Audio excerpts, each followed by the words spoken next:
मेरा कोई न सहारा बिन तेरे, भगवान सहारा मेरे।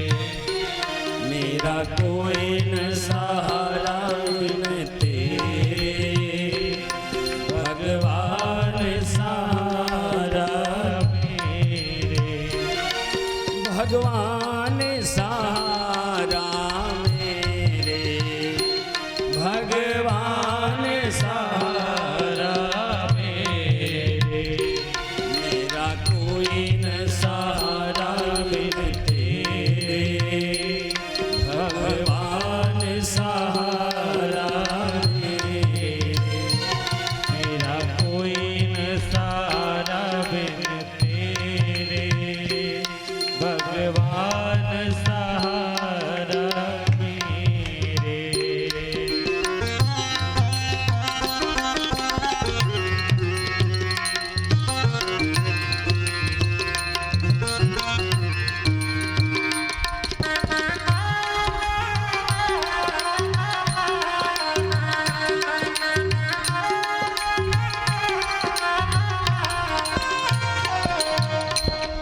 हे नाथ, आपसे क्या छिपा है, आप तो सबका पालन पोषण करते हो, विश्वंभर हो, जगन्नाथ हो। हम तो आपके सहारे बैठे हैं। तुम सबके प्राणन प्यारे, तुम सबके प्राणन प्यारे, घट घट की जानन वाले, घट घट की जानन वाले। सब छोड़ आया तेरे नियरे, सब छोड़ आया तेरे नियरे। भगवान सहारा मेरे, मेरा कोई न सहारा बिन तेरे, भगवान सहारा मेरे।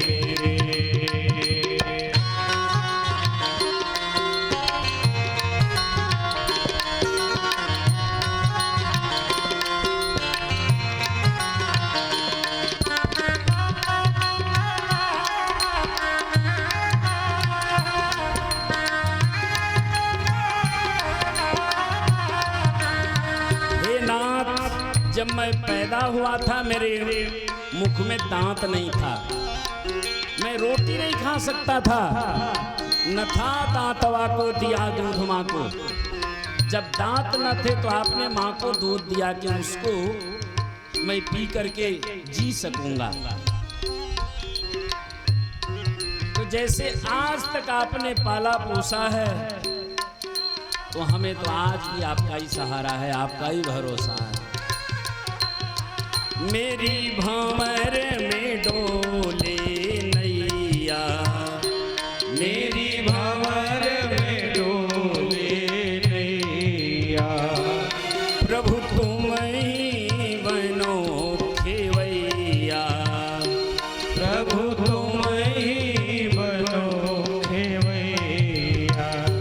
मेरी नैया पार लगाओ, मेरी नैया पार लगाओ। भगवान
भगवान सहारा मेरे, मेरा कोई न सहारा बिन तेरे, भगवान सहारा मेरे, भोलेनाथ सहारा मेरे, भोलेनाथ सहारा मेरे, भगवान सहारा मेरे, विठलनाथ सहारा मेरे, मेरा कोई न सहारा बिन तेरे, भगवान सहारा मेरे, मेरा कोई न सहारा बिन तेरे, भगवान सहारा मेरे, भगवान सहारा मेरे। भगवान सहारा मेरे, भगवान सहारा मेरे। भक्तराज नामदेव सोच रहे कुछ है नहीं, कौन सा मुंह लेके जाऊं। सभी प्रतीक्षा कर रहे होंगे, बच्चे भूख से रो रहे होंगे। हे नाथ, प्रणत कुटुंब पाल रघुराई, भक्त के कुटुंब के भी पालनहार आप। हे नाथ, मेरी रक्षा करो। नामदेव जी एकांत में वृक्ष के नीचे बैठ के भगवान का कीर्तन गा रहे, और उधर भगवान सेठ साहूकार बने नामदेव के द्वार पर पहुंच गए। आवाज लगाई, द्वार खोलो। नामदेव जी की पत्नी ने द्वार खोला।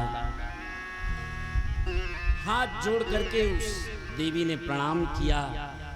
हे महात्मन, आपकी क्या सेवा करूं? भगवान की आंखों में आंसू भरा है कि जिसके घर में खाने के लिए दाने नहीं हैं, फिर भी मन कितना उदार है कि द्वार पर आए अतिथि को इतने प्रेम से पूछ रहे कि क्या सेवा करूं।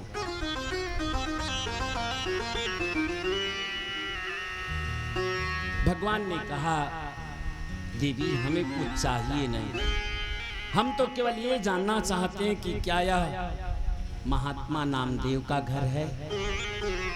हाँ महाराज। नामदेव जी की पत्नी ने पूछा कि जरा अपना परिचय दीजिए, आप कौन हो? भगवान ने कहा कि आपके पतिदेव जैसे भगवान विठल नाथ के भक्त हैं, वैसे ही मैं आपके पतिदेव नामदेव का भक्त हूं। देवी, आपको मालूम नहीं है, आज वो कपड़े का थन लेके गए थे बेचने ने, तो आज उनको उनका वस्त्र खरीदने के लिए सच्चे सरकार पहुंच गए और उन्होंने नामदेव के हाथों से सौदा कर लिया। तो जितनी क्षमता थी, भक्त ने सच्चे सरकार को वस्त्र दे करके खुशी खुशी खुश कर दिया। तब सच्चे सरकार का उनकी का भी जितना सामर्थ्य है, वो भी अपने सामर्थ्यानुसार कुछ सामग्री भेजवा रहे हैं। हे देवी, हम कुछ अनाज लाए हैं, उसे आप अपने घर में रख लो। नामदेव का दरवाजा खुल गया। भगवान स्वयं द्वार पर खड़े हो गए। गाड़ियां भर भर के अनाज आने लगा, घर में रखा जाने लगा। पूरा घर भर गया। बोरे के बोरे चीनी आ रहे, गुड़ आ रहा, घी आ रहा, मिठाइयाँ आ रही, फल आ रहा, मेवा आ रहा, अनाज आ रहा है। अब तो उस घर में लोगों के रहने की जगह भी नहीं बची। पत्नी घबरा गई कि मेरे छोटे से कपड़े में इतना मूल्य नहीं हो सकता कि इतना कोई दान, इतना कोई उसके बदले में अन्न दे दे कि मेरा पूरा घर भर जाए। हे महात्मन, आप तो अनाज से मेरा घर भरे जा रहे हो, लेकिन मेरे पतिदेव नहीं दिखाई दे रहे। वो कहाँ? और आपके चरणों में प्रार्थना कर रही हूं कि अब और ज्यादा अन्न मैं अपने घर में नहीं रख सकती। अब जब महात्मा नामदेव जी आएंगे तो उनके आने के बाद आपको जो देना होगा देना, अभी तो बस क्षमा करो, अब मैं अब और आपसे अन्न नहीं ले सकती। भगवान ने कहा आपके पतिदेव तो बगल के बागीचे में पीपल वृक्ष के नीचे बैठ करके भगवान विट्ठल नाथ का कीर्तन गा रहे। सारा परिवार पहुंचा हंसी खुशी। पहले तो नामदेव जी सक पका गए कि सब प्रश्न ही पूछने आए होंगे कि हम भूख से मर रहे, तुम यहाँ छुप के बैठे हो। लेकिन थोड़ी देर में जब सबका मुस्कुराता हुआ चेहरा देखे तो जान गए कि मेरे सरकार की कृपा हो गई। पत्नी ने कहा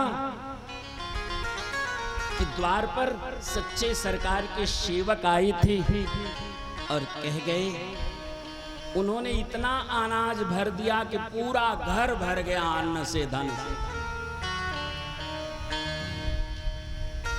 नामदेव की आंखों में आंसू भर आए कि देवी देखी मेरी भगवान की उदारता, वो देता है तो रखने वाला रख नहीं पाता, रखने की जगह कम पड़ जाती है।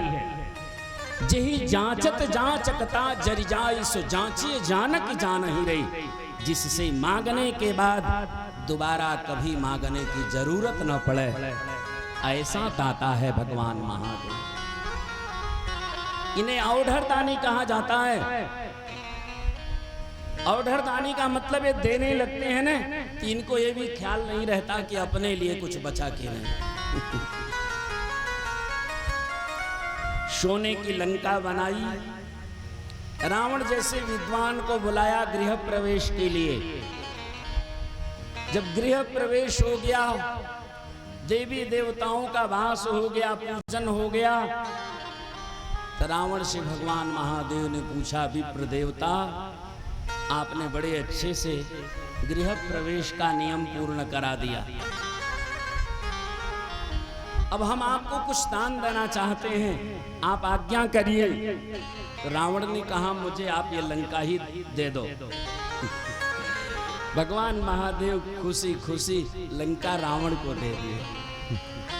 ऐसा दानी कहाँ मिलेगा। स्वयं आके शमशान में चुपचाप बैठ गए, मस्ती में वहीं मुस्कुराने लगे। औढ़र दानी है, स्वयं इनको कुछ चाहिए नहीं और बाकी संसार में किसी को निराश करते ही नहीं। लेकिन भगवान के प्रति ये अटूट भक्ति, ये श्रद्धा तभी जगेगी जब सत्संग करोगे, जब रामायण पढ़ोगे, जब भगवान की कथा सुनोगे। इसीलिए गोस्वामी जी कह रहे हैं कि बिनु सत्संग विवेक न होई,